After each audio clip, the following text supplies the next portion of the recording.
We are down here at my place, and Kes, my neighbor, is nice enough to come over here. He's gonna scrape this ground out for me.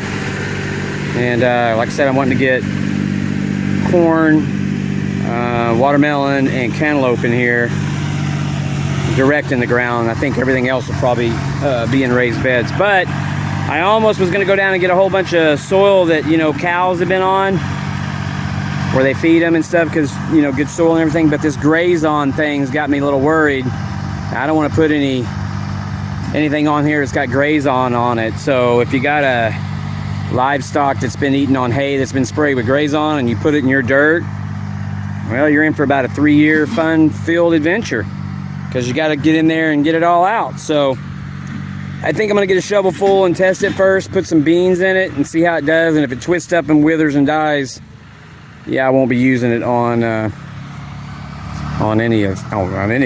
So, all right, well, we're gonna get after it. He's got this to scrape up, and I'm weed eating, so keep you updated. Today I'm gonna be putting in some weed barrier. Got my wife out here helping. Chantel's probably gonna run around and do something, and the little dog, which we named him Sig. His last name's Sour. Some of you might get that.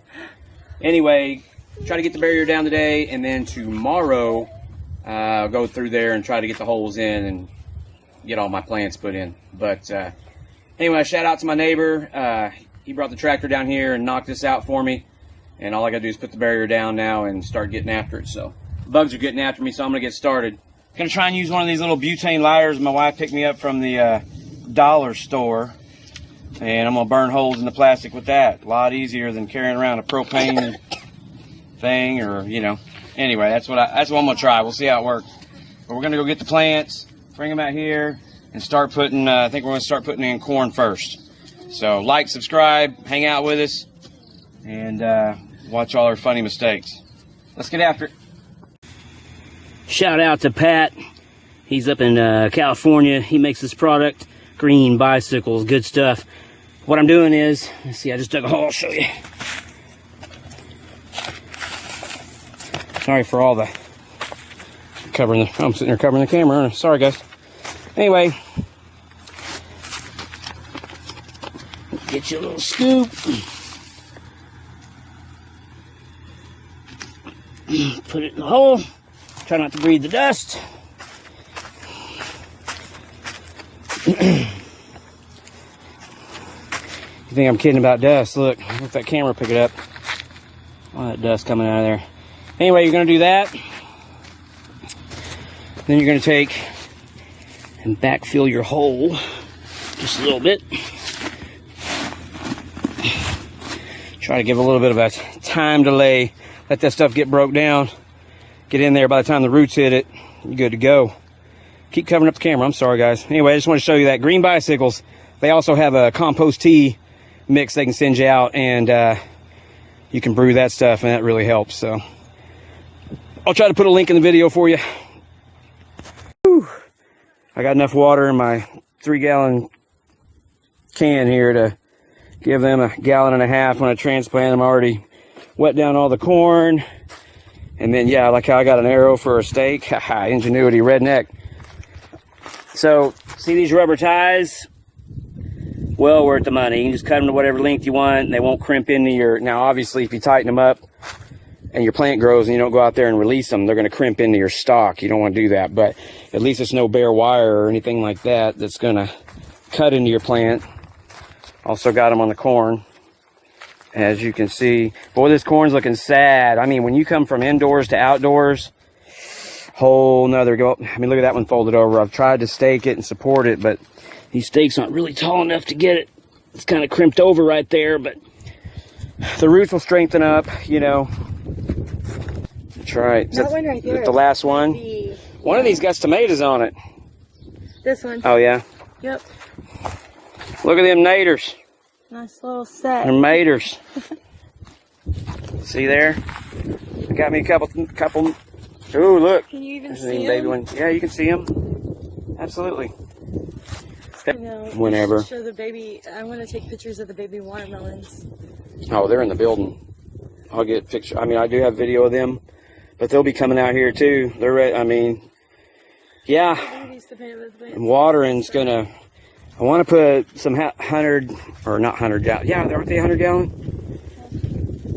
Oh no, they're 175 gallon. Those IBC totes, food safe kind, not the kind. I don't use the kind that has any chemicals in it, but I want to put them up over there, collect that rainwater, and then have a drip system coming out to this. So anyway, that's just a little update. It's where I'm at, and I'm gonna finish these last two and probably put in some direct sow tomatoes as well. Oh, also I'll show you the clone I took off of the tomato plant, and it's rooting out well, and so I'm gonna bring it out of its water and put it direct in and see if we can get that thing to grow. And if so, I mean, all you got to do, I'll explain it to you real quick. So this, you wouldn't want to take this for a clone. Okay, this is just a sun leaf, but see this inner branch in here? It's kind of like growing something else y'all might be familiar with, but okay, so like here's a little branch.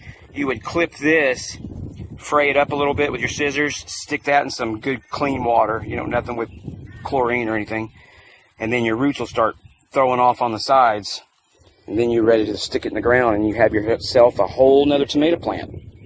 How about that? Especially if you get a tomato, like, I'm trying to explain it, like if you can keep them over winter, which there is a way to do it. If you was to clone the, okay, say you have a plant that just loads down the tomatoes, they're great, everything, man, I wish I could, it's doing so much better than all these others, right? Well, all you'd have to do is clone it. And if you clone it, you would get the same characteristics, the same everything out of that exact plant. So I don't know if y'all know that, but you could do it. You could keep it, and you could like put it in a pot and kind of keep it going over winter, bring it indoors. You know, if you got the facility to put it under some lights, keep it kind of going, throw it back out, you know, by next year you could keep taking, I can't even talk today. You could keep taking clones off of it, and basically all your tomato plants would be that same kind. They have the same genetics, same taste, you know, everything.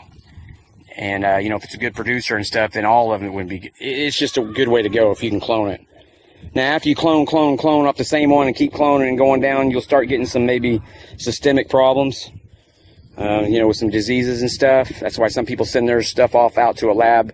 That's a tissue culture, and they'll clean it and get it back to you fresh. There's a way to do that, but, you know, it's going to cost you some money. But, anywho, I'm going to wrap this up and get back at it.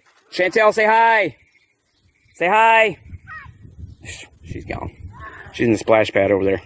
All right. Give you all an update here in a minute. All right. So I'm going to start off by saying if my camera's not level, I'm sorry. I've got it on this black weed barrier, and it's kind of rocking back and forth a little bit, especially with the wind blowing. So you can see it right there. Anyway, got a lot of stuff done today, and we're fixing to put in some more. I think I'm going to go cantaloupe next, but all the vine trellising stuff I want on one row, peppers on another row. That way if I want to go shut down one line, you know, peppers aren't going to need as much water like you will tomatoes and everything else that's like a daily in the morning thing. So yeah, my butterfly, man, he loves me. Anyway, so if you put peppers all on one row, don't put them in, you know, I'm just saying, think about that ahead of time when you plant so that you can turn off certain lines when you need to. So you're not watering every day. Boy, there goes that. Anyway, the wind's blowing that around. Like I said, it's not very solid, but I'm going to get after it. Y'all can follow along. Appreciate you joining in. Always. Thank you for your support. Like, subscribe, all that. Well, it's pretty windy on that little tripod, so I'll try to show you where we're at now. Corn, tomatoes, cherry tomatoes. There's some more cherry tomatoes here, but I kind of seeded out some things for a neighbor, and so we're waiting to see if how many she wants of those. Also got some cucumbers down there. Well, I'll try to show you without. I might have an adult beverage in this area. That's why I'm trying to. Okay, so there's the cucumbers, obviously. And peppers are right there in those pots. I'm going to, like I said, I'm going to make a pepper row, dedicate a pepper row. And that's where I'm at. So, still got all this room out here. And got to get the watermelons in. And I'm out here hoofing it. So, wish me luck. Alright, I finally got everything planted that I wanted to get planted. Yeah, the work area is a mess. I got to sweep all that dirt off. If you don't get all the dirt off the top of your weed barrier, you're going to get weed seeds blowing in. And then they're going to start creating weeds on top of your barrier, digging their roots down and destroying it and messing it up. By the way, this chicken wire stuff, yeah, I know it's not like tight or anything, but it's doing what I want to do right now. And like I said, keeping that dog out of there. I'll put some more stakes in there and strengthen it up. But yeah, so to reiterate, corn over there, tomatoes over there, cucumbers right here, cantaloupe right here, watermelon up there. What else I got? I think I got some squash, cherry tomatoes up there. More cantaloupe right here. Like I said, watermelon, broccoli, peppers down there, pepper rows down here, bell peppers, jalapeno peppers, okra on the corner, kale, and then this last line is watermelon again. So we'll see what happens. I don't know. My whole work area is a mess. Look at this. Oh my gosh. I gotta get all this cleaned up. Anyway, just wanted to give you an update. I'll let you know my progress. Well, got all the compost tea watered in. A lot of these things are looking yellow. They're needing nitrogen. Nitrogen, guys. So what I'm doing now is I came back through here and I gotta pick that up. Pruned off some of these. Any of these leaves that are touching the ground, like that one needs to come off, that are pretty close to touching the dirt, get them off of there so the dirt don't splatter up on them or they make contact.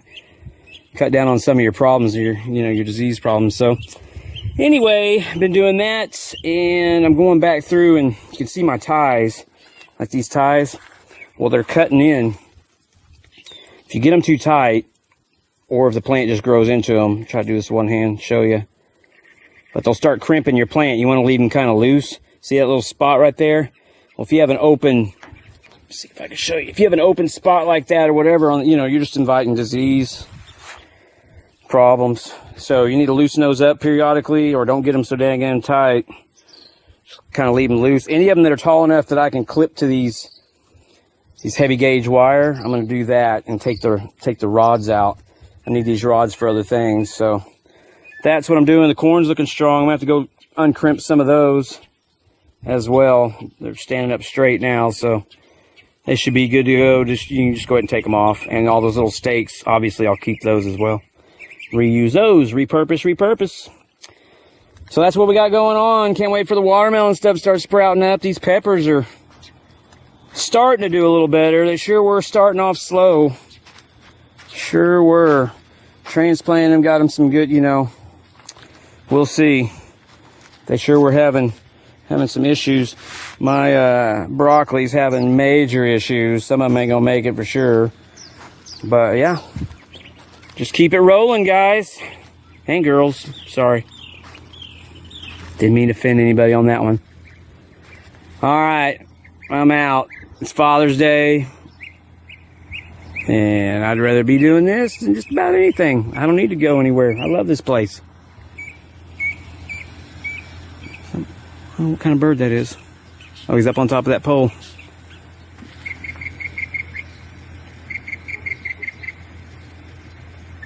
See you, bird. I'm out. I just thought of something. Check this out. Let's see if I can show you this. See all that stuff in my pocket? I got stakes in here, ties, all kinds of stuff. So I started thinking, what's the number one most important thing a gardener, outdoors person can have?